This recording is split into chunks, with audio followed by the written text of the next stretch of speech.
আর আজকে আমাদের সন্তান প্রকাশ্য দিবালোকে পৃথিবীবাসীকে দেখাই দিছে, এ দেশবাসী, মনোহরগঞ্জবাসী, আমার এলাকাবাসী, দেখে নাও আমার গেঞ্জি দেখে আমি বেঈমানের ভক্ত, আমি কাফেরের ভক্ত, আমি মুশরিকের ভক্ত।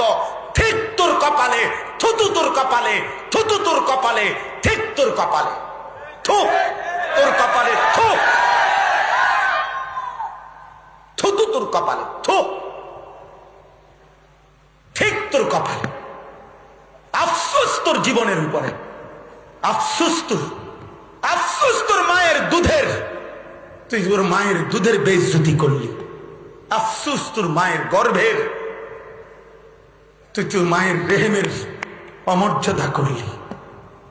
মা তোকে মুসলমান হিসাবে গর্ভধারণ করেছে, বেঈমান হিসাবে না,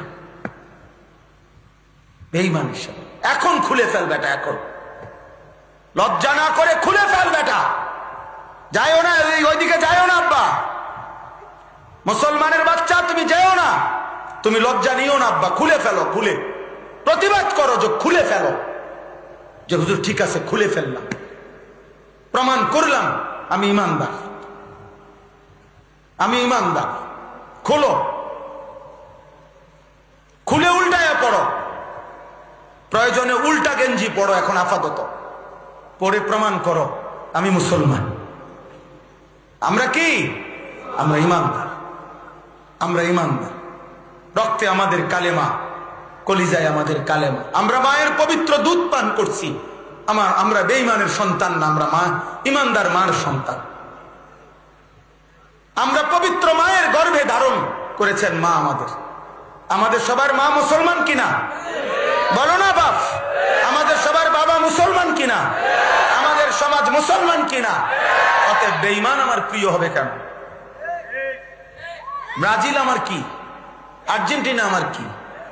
হ্যাঁ বলো ভাই, ব্রাজিলের সাথে আমাদের ন্যূনতম সম্পর্ককে, ধর্মের তো কোনো সম্পর্ক নাই, আমাদের রাষ্ট্রেরও কোনো উল্লেখযোগ্য ব্রাজিল আর্জেন্টিনার সাথে আন্তর্জাতিক কোন আমদানি রপ্তানিরও গুরুত্বপূর্ণ কোন সংযোগ আমাদের মাতৃভূমির সাথে নাই। আমি কিল্লে গাই বেঈমান করে লইয়া নাচতাম?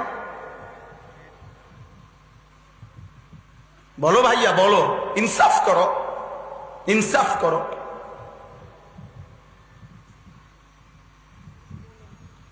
হাসি দিয়ে উড়াই দিও না, বিবেক দিয়া ভাবো, হাসি দিয়ে উড়াই দিও না।